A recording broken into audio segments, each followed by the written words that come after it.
Поголема болест од парализата на телото е парализата на душата. Човек може физички да оди, а духовно да е неподвижен. Може да зборува, а внатрешно да биде нем. Може да биде здрав во телото, а во душата да плаче за исцеление. Христос воскресна, јас сум протопрезвитер Дејан, а во ова видео ќе зборуваме за двојната парализа, на телото и на душата. Од сите нешта во животот, човекот најмногу се грижи за телесното. Се грижиме најпрво за здравјето, за финансиите, за изгледот, како се представуваме и со кого сме во друштво. Но иако знаеме дека покрај телото исто така имаме и душа, за духовното некако најпоследно ни текнува. Христос во Евангелието не поучува да не се секираме за тоа што ќе јадеме и што ќе пиеме, како изгледаме и во што сме облечени. Зошто животот е многу повеќе од тоа. Наместо тоа, не поттикнува да се грижиме за душата и за незините навики и да се потрудиме да се приближиме до Бога и овде и во вечноста. Се разбира, ние сме психосоматски битија и телесното е исто така важно. Христос не тера да ги занемариме нашите телесни животни потреби, туку да не го игнорираме духовното и да не ја занемариме душата, како што најчесто правиме. Тој не учи да го исправиме редот на нештата, зашто во животната хиерархија душата има предност. Кога толку се трудиме и се грижиме околу телесното, да не заборавиме да се грижиме и за духовното, барем во иста мера, ако не и повеќе. Преку примерот на парализираниот во бањата Витезда, во ова видео ќе зборуваме за длабоката потреба да бидеме исцелени не само од телесната, туку и од духовната парализа. Да го послушаме Светото Евангелие. Исцелувањето на 38 годишен болен човек во бањата Вицаида. Потоа имаше еден празник јудејски и се искачи Исус во Ерусалим. А во Ерусалим, кај овчата порта, има бања по еврејски наречена Вицаида, со 5 тремови. Во нив лежеа мнозина болни, слепи, куци и сушени, кои очекуваа да се раздвижи водата, зашто од време на време во бањата слегуваше ангел Господов и ја раздвижуваше водата. И кој прв ќе влезеше, по придвижувањето на водата оздравуваше од каква било болест да боледуваше. Имаше таму и еден човек кој боледуваше 38 години. Кога Исус го виде како лежи, знаејќи дека многу години боледува, му рече: Сакаш ли да оздравиш? Болниот му одговори: Господи, немам човек што ќе ме спушти во бањата кога ќе се раздвижи водата. Додека јас да дојдам, друг слегува пред мене. Исус му рече: Стани, земи ја постелката своја и оди си. И веднаш оздраве човекот, и ја зеде постелката своја и одеше. Подоцна Исус го сретна во храмот и му рече: Ете, сега си здрав и не греши веќе, за да не те снајде нешто полошо. А човекот отиде и им кажа на јудејците дека Исус е оној што го излекувал. Во Ерусалим, покрај овчата порта, имало една популарна бања наречена Витезда, со 5 тремови. Во еден од тремовите лежел еден човек парализиран 38 години. Не 3, не 8, туку 38, цел еден живот. И тој се надевал на исцеление, зашто од време на време ангел Господов се симнувал и ја раздвижувал водата во бањата. И кој прв ќе се симнел по раздвижувањето на водата, оздравувал од каква било болест да боледува. И тој човек таму не бил сам. Во 5 тремови околу бањата имало и многу други болни, слепи, хроми, суви, кои исто така се надевале на исцеление. Но сепак, иако околу него имало многу луѓе, овој човек во суштина бил осамен. Немал човек да му помогне да се симне во бањата. И во слична ситуација биле најголемиот дел од овие кои лежеле со него. Сите биле болни и немале надворешен човек и никој на никого не можел да му помогне. И токму кај него доаѓа Господ Исус Христос. Свети Јован Златоуст ни вели дека Христос го избрал оној кој најмногу и најдолго страдал, за да ја покаже големината на чудото и трпението на човекот. Но наместо веднаш да го исцели, Христос поставува едно чудно прашање. Дали сакаш да оздравиш? Какво е ова прашање? Зар може некој што лежи 38 години да не сака да оздрави? Зар не е очигледно? Но иако ова прашање е навидум чудно и непотребно, тоа е наменето за да ја открие длабочината на душата на овој човек. зашто многу често нашите одговори ја откриваат вистинската состојба на умот и на срцето. Човекот одговара: Господи, немам човек да ме пренесе. Додека јас да дојдам, друг веќе слегол пред мене во водата. Ама Христос не го праша дали има човек. Ниту го праша дали може да стигне до водата. Тој го праша дали сака да оздрави. И во неговиот одговор се открива нешто многу суштинско. Се открива неговата двојна парализа, и на телото, и на душата. Овој одговор открива вера помешана со грев и безнадежност, и срце кое веќе се помирило со својата немоќ. Еве ја вистинската опасност. Проблемот не е што овој човек не верува. Проблемот е што верува, но не живее исправно. И оваа историја не само за него, туку за сите нас. Зашто и ние многу често веруваме, а сепак живееме како Бог да е многу далеку. Одамна сме се помирили со својата безнадежност и со својот грев. Да бидеме најасно, овој човек не е неверник, тој не е атеист. Тој верува во Бога и 38 години чека. Но осаменоста, отфрленоста, безнадежноста и гревот кој го носи во себе си предизвикуваат Бог да му биде далечен. И затоа концептите му се испомешани. Да, можно е човек да верува, да се надева на Бога, дури и да се моли, а сепак да се чувствува осамен и да не може да го искуси Бог. Не затоа што Бог е далеку, туку затоа што животот му е погрешно поставен, со погрешни луѓе и со погрешни навики. Овој човек беше телесно и духовно хендикепиран.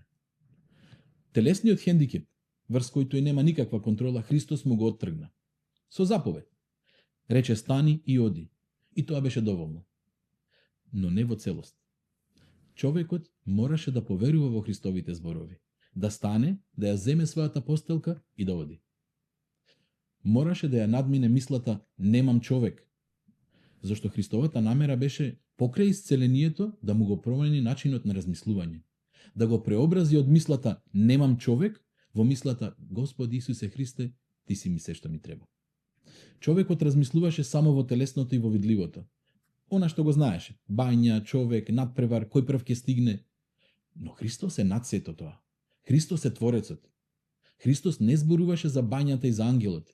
Тој се понуди себе си како одговор. И на човекот му даде сосем нова димензија на размислување, вера и слобода.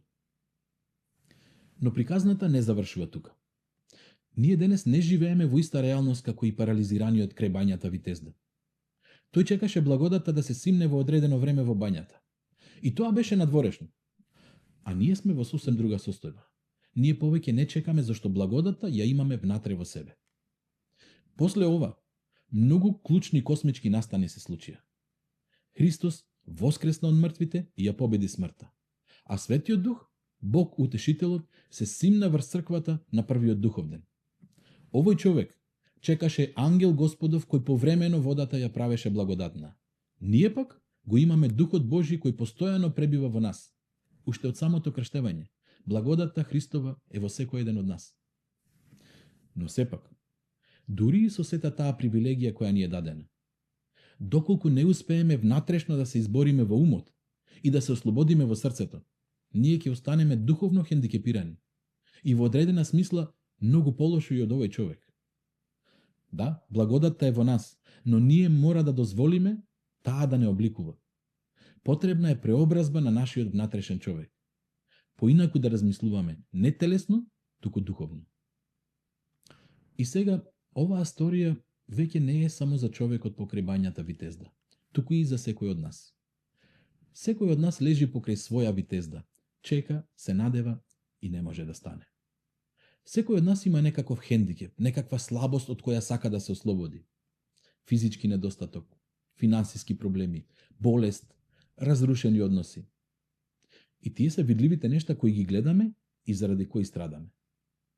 Но она што тешко го забележуваме е дека низ годините на тагата и осаменост, годините на неуспех, затоа што сме се надевале само на човек, а не сме го нашле, ние некако сме се оддалечиле од живата и делотворна вера во Христос. Сме се помириле со својот грев и со својата безнадежност. Ние сме обколени со многу луѓе, но сепак сме осамени. И токму во таква состојба доаѓа Христос, застанува пред нас и не прашува: дали сакаш да оздравиш? Дали сакаш да застанеш на нозе? како и човекот покрај бањата Витезда, и нашиот одговор ќе открие што има во нашето срце. Која е нашата духовна состојба, односно нивото на нашиот внатрешен хендикеп. И најчесто ние велиме: немам човек да ми помогне, немам врски, немам знаење, немам пари, немам. Но Христос не прашува тоа. Не прашува дали можеме, дали имаме, дали знаеме. Тој не прашува дали сакаме. Тој ни вика: јас сум човекот, јас сум Бого човекот кој ти го чекаш, јас сум врската која тебе ти треба. Но мора да разбереш дека си врзан и телесно и душевно. Од двете треба да те ослободам. Затоа стани и направи промена. Ама како да станам кога сум неподвижен? Стани и почни. Благодатта е веќе во тебе. Направи чекор и Господ ќе ти помогне. Зашто најголемата трагедија не е човек да лежи во својата немоќ, туку да се навикне и да нема веќе ни желба да стане. И на крајот, помалку е важно дали нашата ситуација веднаш ќе се промени. Дали Господ ќе те ослободи од порокот или ќе треба да се потрудиш малку. Дали веднаш ќе те исцели или ќе ти даде сила да истраеш. Дали веднаш ќе ти отвори врата или ќе треба да тропнеш на неколку. Она што е најважно е дека си го послушал неговиот глас, си станал и си тргнал. Битно е дека си со него. Битно е дека си со небесниот Отец. Битно е да станеш и да останеш во благодатта која ти е дадена. Зашто колку повеќе остануваш во неа, толку повеќе благодатта те преобразува од внатре. Христос исцели човек кој 38 години лежеше парализиран. Но потоа му рече нешто неочекувано. Немој повеќе да грешиш, за да не те снајде нешто полошо. Што може да биде полошо од 38 годишна парализа? Што има полошо тоа да бидеш врзан за постела целиот свој живот, осамен и оставен на милост и немилост на луѓето? Христос вика, тоа е духовната осаменост и одвоеност од Бога заради гревот. Откако ќе ја вкусиме благодатта, Христос не советува: сега немој веќе да се враќаш назад. Не враќај се на старите навики. Не враќај се на гревот, затоа што тоа може да ти донесе нешто многу полошо. Зошто Христос вака го предупреди човекот кај бањата Витезда, а со тоа и сите нас? И каков е тој грев што можел да го направи овој парализиран човек? Сигурно не одел да ограбува. Тој сигурно не одел да убива или да прави прељуба. Не можел и да сакал. Физички бил ограничен, парализиран. Но гревот никогаш не е само прекршување на правилата или неисполнување на заповеди. Гревот е состојба на душата.